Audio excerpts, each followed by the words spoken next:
bonjour, merci Bonjour. d'avoir accepté notre invitation. Donc, il s'agit d'un documentaire qu'on est en train de faire autour ou sur le festival de Khouribga, le film documentaire. Et donc, il s'agit de notre site, ça s'appelle Télévision Ibda. Ibda, si on peut traduire en arabe, ça veut dire création. Donc, la télévision de création, télévision création. Je vous laisse d'abord vous présenter en amont, comme ça on commence notre entretien. Je vous en prie. D'accord. Alors, je m'appelle Laetitia Cuvelier et je suis co-réalisatrice d'un premier long métrage documentaire que nous avons fait en France et que nous sommes vraiment très heureuses d'avoir fait traverser la Méditerranée en étant invitées dans ce beau festival. Isabelle Mahinck, donc co-réalisatrice avec Laetitia de ce film, tu l'as nommé Déplacer les montagnes. Voilà. Et c'est la première fois qu'on vient à un festival à l'étranger. C'est quand même le début pour nous des projections du film, même si on en a fait beaucoup en France. Et donc c'est aussi très intéressant de rencontrer les réalisateurs ici, les gens qui travaillent, qui se posent des questions comme nous. Tout d'abord, marhaba en arabe, ça veut dire bienvenue, puisque vous avez traversé le rive nord de la Méditerranée vers le rive sud. Et on aimerait bien vous rencontrer, vous revoir, Inch'Allah, une autre fois. On aimerait bien que vous parliez spontanément de votre travail, votre film, l'idée du film, comment c'était arrivé, puis un résumé, si on peut dire, sur le travail, l'engagement de notre travail cinématographique autour de cette question de l'immigration. Alors Isabelle et moi, on travaillait déjà sur le récit collectif de notre territoire. Donc notre territoire, c'est les Alpes françaises, les montagnes à la frontière entre la France et l'Italie. Et ce sont des montagnes qui ont toujours été des espaces de circulation, puisque les hommes ont toujours voyagé d'un pays à l'autre par ces montagnes. Mais depuis quelques années, beaucoup de réfugiés venus d'Afrique, les mêmes qu'on voit dans les bateaux en Méditerranée, arrivent dans nos montagnes. Avec Isabelle, on était, avant d'être dans une posture de réalisatrice, dans une posture de citoyenne, qui observions nos amis s'impliquer et qui nous impliquions nous-mêmes dans cette question de l'accueil. Qu'est-ce qu'on fait de cette frontière qui ressurgit ? Puisque cette frontière n'existait plus. En Europe, l'espace Schengen avait aboli les frontières internes de l'Europe. Et aujourd'hui, elles réapparaissent avec cette... Voilà, sauf pour les migrants et sauf pour la couleur noire plus spécifiquement. Donc voilà, ça nous a beaucoup interrogés dans nos vies avant de nous interroger comme réalisatrice. Donc on s'est impliqué comme beaucoup de populations à Briançon, en donnant des cours de français, en ouvrant des portes. Et puis petit à petit, on s'est dit, qu'est-ce qu'on peut faire en plus ?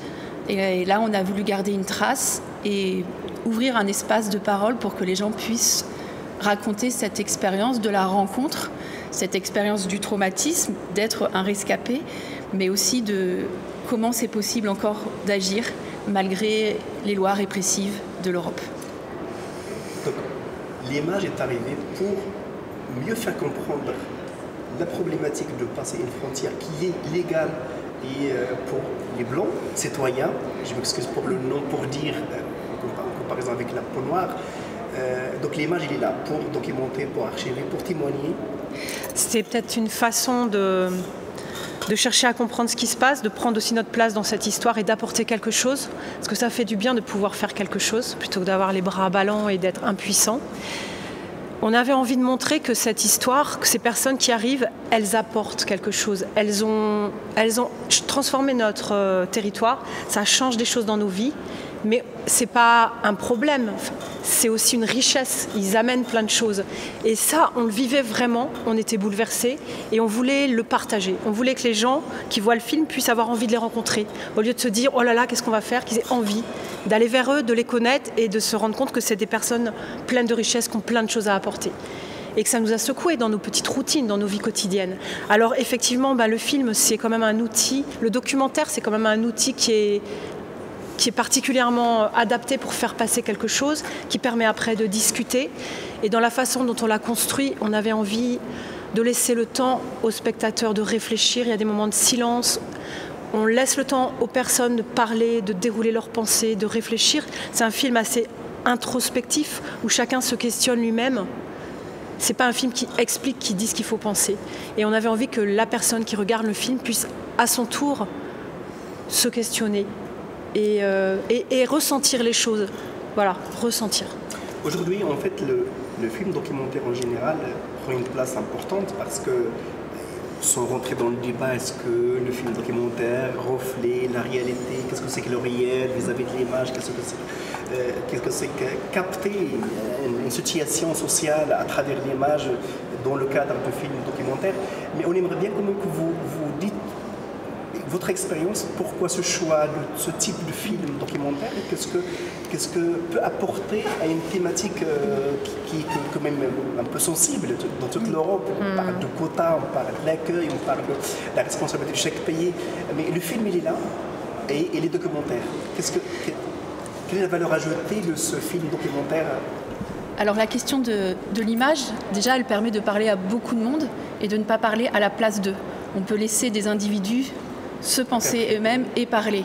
Donc voilà, ce choix du film, il était aussi de laisser un espace d'introspection, de pensée de soi-même et du monde à des personnes qui sont invisibilisées souvent dans les médias, puisqu'on voit...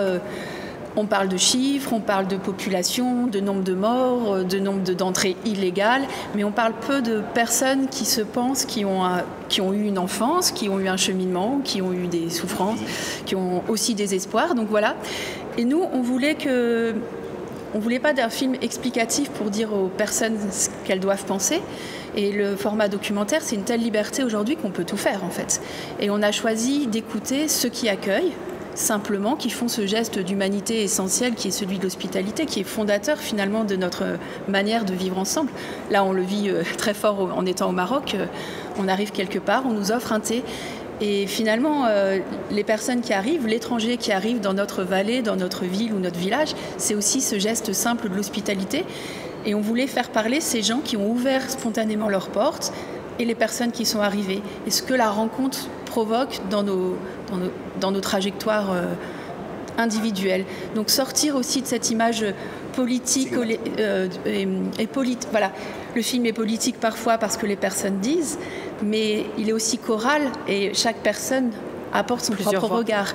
Comme chaque documentaire est une perception d'un réel, et c'est le fait que le documentaire soit largement diffusé qu'on approche de ce réel puisque plusieurs regards se croisent. On ne prétend pas avoir capté le réel, on prétend avoir posé un regard et surtout aussi une oreille pour écouter les personnes. Ouais, créer un espace de parole. Déjà, nous, notre dispositif, c'est ça, c'est créer un espace de parole. Alors évidemment, on est en quête de quelque chose. Et puis les gens qui s'expriment, ils ont quelque chose à dire. Et puis c'est cette rencontre-là aussi, ce moment du tournage et de paroles dites. Et après, avec nos choix, puisqu'il a fallu faire énormément de choix, on a 50 ou 60 heures dont on a fait 1h15. Donc bien sûr, c'est notre regard, c'est nos choix. Il y aura d'autres films qui diront d'autres choses et tout n'est pas dit. Mais c'est une petite pierre, en fait, de l'histoire, pour construire cette histoire collective. Lorsqu'on parle de film documentaire, on donne la parole à l'autre parce que c'est l'objet, on peut dire, de l'image de film documentaire, mais aussi l'intervention de vous-même en tant que réalisatrice et réalisateur, parce que derrière chaque réalisateur, il y a une idée, une idéologie, une personne, une appartenance sociale, politique, idéologique ou autre. Et il reste le troisième élément très important, c'est le public lui-même. La réception, le public dans l'image. Est-ce que vous avez discuté, montrer les roches aux migrants pour avoir un retour, de dire qui êtes-vous, qu'est-ce que vous êtes en train de faire pour avoir un retour et quel retour attendez-vous de ces gens? Pour comprendre quel est le reflet de l'image et du film documentaire sur le... Alors déjà, il y a les personnes qui sont dans le film et qui sont dans les rushs au tournage et pas forcément dans le film à la fin. Et on avait vraiment la volonté de prendre soin d'elles. C'est-à-dire que quand on est réalisatrice, on a une responsabilité par rapport à ces personnes qui sont déjà très vulnérables, du côté des exilés, des migrants, ou très exposées du côté de ceux qui les accueillent dans un contexte de répression. Donc on voulait prendre soin d'elles, et bien sûr que la première projection, elle s'est faite au cinéma de Briançon, dans l'intimité, avec toutes les personnes qui étaient concernées de près par le film. Et on a eu la bonne surprise de voir arriver dans la salle de nombreux Soudanais qu'on connaissait très bien et qui avaient quitté Briançon et qui étaient revenus pour cette première. Donc c'était déjà un signe que ce film était attendu par eux. Et bien sûr, on a eu des témoignages comme quoi ils se reconnaissaient. On a aussi le témoignage d'un jeune ivoirien qui est dans le film, qui parle de la douleur de son exil, du chemin qu'il a parcouru jusqu'à cette nouvelle vie. Et lui, de se revoir, c'était compliqué parce que ça le tirait vers le passé. Ça le ramenait vers ce qu'il avait subi en Libye, sur des choses qu'il aurait voulu oublier. Donc il y a eu toute une discussion avec lui. Il sentait l'importance de témoigner de ça pour le reste du monde, mais il ne voulait pas que ça le fige dans cette vie d'avant. Et dans cette étiquette de migrant. Voilà. Du coup, on s'est engagé de continuer. On est allé le refilmer. Maintenant, il travaille. Il a eu ses papiers. Il travaille en mécanique agricole. Il était dans un lycée. Donc, on est allé le refilmer. Ça sera le bonus de notre DVD. On pourra aussi le diffuser sur votre chaîne. Voilà, parce que la vie, elle ne s'arrête pas à la fin. Parce qu'il disait, je veux regarder devant. Je ne veux plus regarder derrière. Ouais. Je veux regarder devant. Et on a vraiment eu envie d'entendre ça de sa part. Et ce que je veux juste rajouter sur ce que disait Laetitia, quand on a projeté le film aux personnes qui sont dedans, c'était avant de l'avoir finalisé. C'est-à-dire que si des choses n'étaient pas supportables ou pas possibles pour eux, on aurait pu les enlever. La discussion était possible. Moi, j'aurais jamais voulu imposer à quelqu'un quelque chose qui ne lui correspondait pas. Et avec cette personne-là, on a parlé, il a assumé, il a cheminé avec nous, il a été d'accord. Mais on lui a dit, tu es plus important que le film. Même si, quelque part, son personnage incarne énormément d'autres personnes, si pour lui c'était trop difficile, on l'aurait enlevé parce qu'on ne peut pas briser quelqu'un pour faire un film. Enfin, pour nous, c'était vraiment pas possible. Voilà. C'est une éthique non négociable. Ouais. Et on a vraiment travaillé dans la pudeur et la dignité, parce qu'on a été frappés de la dignité de ces personnes. En fait, vraiment, nous, quand elles sont arrivées dans nos vies, on s'est dit... On avait ces images de la télé, de migrants qui arrivaient, au secours, au secours. Et tout d'un coup, on a rencontré des princes, on a rencontré des hommes avec une force incroyable et aussi une humilité. Et c'est vraiment ce qu'on a cherché à montrer, quoi. Et du coup, notre film est quand même aussi avec du silence, du creux, de la pudeur. On n'est pas allé chercher les images des personnes épuisées en train de souffrir dans la montagne, parce qu'on aurait été incapable de faire ça, parce qu'on aurait posé la caméra et qu'on ne sait pas faire ça. On pense que c'est important que des personnes le fassent. Mais nous, c'était pas ce qu'on avait choisi de faire. Et on voulait les montrer justement quand elles sont reposées et qu'elles se repensent elles-mêmes. Et dans ce moment d'entre-deux, j'arrive dans un pays, donc je viens de surmonter quantité d'épreuves. Et en fait, derrière, il y a encore de nombreuses montagnes. Et qu'est-ce que je suis à ce moment-là? Et qu'est-ce que l'autre que je rencontre fait de moi aussi? Et ce que je fais à l'autre. Voilà. C'est ce moment de l'entre-deux. Sachant que le récit de soi, c'est quelque chose qui est très constructif aussi. On se construit en soulagement de s'exprimer, de se créer. Dégager aussi le secret de ce qu'on n'arrive pas à dire. Peut-être à notre moment, c'est le moment de le dire. Et le récit de vie, de toute façon, j'ai connu. Nous, on travaille en anthropologie, en sociologie, c'est toujours un outil très important pour donner à l'autre la parole. En fait, le film documentaire, nous, on s'intéresse à un point de vue très important, c'est le croisement entre la recherche et l'image. Ça veut dire qu'on aimerait bien, par exemple, que les jeunes, certains universitaires par exemple, dans le cursus scolaire, y compris primaire jusqu'à lycée, s'intéressent à l'image, s'intéressent à l'importance de l'image, à l'importance du film documentaire comme outil, et non seulement comme support de recherche, mais comme objet de recherche en soi. Quel est votre message en tant que maintenant, à travers cette expérience-là, qu'est-ce que vous voulez dire vis-à-vis de l'importance du film documentaire dans ce sens-là aux jeunes, au grand jeune public? À nous, c'est un peu la mission qu'on s'est fixée pour l'année qui vient, c'est d'essayer de projeter ce film aux jeunes. Alors, on a constaté, et ça on ne savait pas, que ça fonctionne avec les jeunes.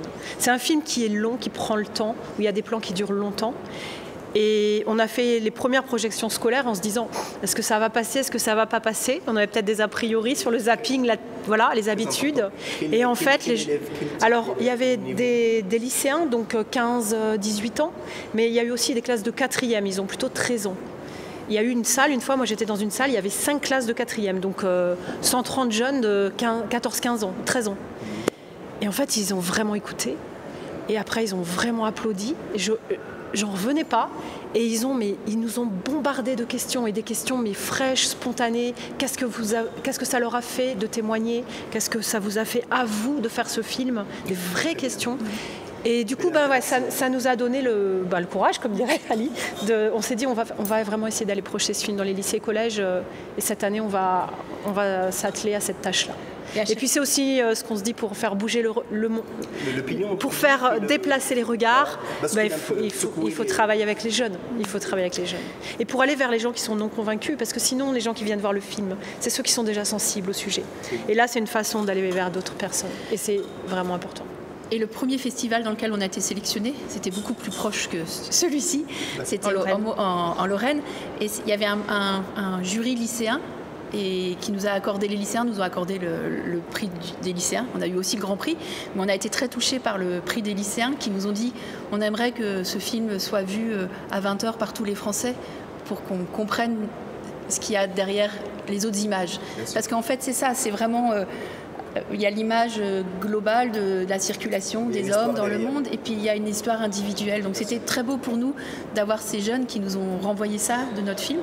Et vraiment, on continuera de le passer. Et lundi, on le passe à Beni Mellal, près de chez vous, dans une université. Et on est très heureuse à la fois d'être dans ce festival qui est tellement ouvert à l'international et qui permet tellement de croiser les regards et de se rendre compte que finalement, toutes les questions qui animent nos petits territoires ont des résonances vraiment internationales. Et on est très heureuse de le présenter à des jeunes lundi. On a beaucoup de chance. Pour venir à la dernière question, avant la dernière question, bien évidemment, c'est là, comme je viens de dire tout à l'heure, on essaie d'archiver le festival de Khoulouibga parce que souvent on prend quelques images et on se sépare sans laisser des traces d'un festival à cette ampleur, par exemple de Khoulouibga, qui est quand même un bon festival et un beau moment de rencontre. Ce qu'on est en train de faire à la télévision Ibda, c'est de documenter le festival. Et qui dit documenter, ça veut dire archiver. Qui dit archiver, c'est la mémoire. Question de la mémoire et sauvegarder la mémoire pour, bien évidemment, évoluer, pour s'ouvrir. Comment vous voyez cette question de documentation d'un événement et est-ce qu'il faut le faire ou pas? Quels sont les avantages pour remettre en question notre travail? Ce qu'on est en train de faire là, est-ce qu'il est correct ou pas correct d'abord? Je trouve que tout est sujet, en fait. Il n'y a pas des sujets qu'il faudrait documenter, des sujets qu'il ne faudrait pas documenter. Et que le processus de création, le processus de rencontre de créateurs, c'est un sujet en soi, parce que ça dit quelque chose de notre société, ça dit quelque chose de la place qu'on fait au documentaire, de la manière dont on se rencontre. Donc oui, il faut le faire. Ça me semble évident. Et après, je pense juste en France, il y a un festival de documentaire en Ardèche, à Lussas, qui ont aussi monté une chaîne documentaire et qui ont eux aussi documenté le processus de création de ce festival et de cette chaîne. Donc ça s'appelle Le Village et c'est sur plusieurs épisodes. Et voilà, je pense qu'on a besoin d'une trace de comment un collectif se crée, comment il perdure dans le temps et ce qu'il amène à son territoire et au-delà, quoi. Donc voilà, ça me paraît... Je crois qu'ici, il y a des rencontres, il y a des moments de recherche, d'échange, et que c'est bien qu'ils soient partagés au-delà des personnes qui sont présentes ici. Non seulement il y a la mémoire, mais il y a aussi élargir le public pour permettre à d'autres personnes qui n'ont pas pu être ici d'avoir accès à ce qui s'est dit, ce qui s'est partagé, ce qui est en train de se chercher, de se construire. Et j'ai juste envie de rajouter une petite anecdote pour vous dire pourquoi on est là. C'est que dans notre film, en fait, on a rencontré des Soudanais et dont on ne partageait pas la langue. Alors moi, je me suis improvisée prof de français avec des Soudanais. On a essayé de parler avec eux. On a appris à se parler autrement qu'avec la langue, en chopant quelques mots en arabe, en apprenant avec les mains. Et pour le film, on s'est dit c'est trop important ce qu'ils pensent au fond, et on a fait intervenir un interprète qui s'appelle Abdelatif Draïs et qui vient du Maroc, qui est prof de maths dans notre ville, à Briançon. Et ça a été très important. Il traduisait les Soudanais et petit à petit, il est rentré dans le champ et il est rentré dans notre film. Il est devenu un personnage du film important. On a choisi de le mettre à l'image. On lui a demandé s'il voulait bien être à l'image aussi, parce que c'était beau de voir cet échange entre lui et les personnes au film. Et c'est grâce à lui qu'on est là aujourd'hui, parce que je crois que pour lui, c'était important que ce film aille dans son pays d'origine. Et pour nous, c'est important que ça résonne. Notre ambassadeur, sans le vouloir. Voilà. Et c'est très important que ça résonne ici, parce que les questions de circulation des hommes et de migration, elles sont communes, Et on sait très bien que le continent africain est le premier lieu d'accueil de réfugiés, de déplacement de population. Exactement. Et le Maghreb en fait partie. Ouais. Donc voilà, nous, c'est très fort d'être ici. Et ce festival et sa dimension internationale est vraiment une belle chose qu'il faut documenter. Très bien, marhaba. C'était très très riche. Merci beaucoup. Merci. On vous tient au courant pour, Inch'Allah, pour 2 liens de télévision Ibda. Bonne chance à votre projet. C'est un beau moment.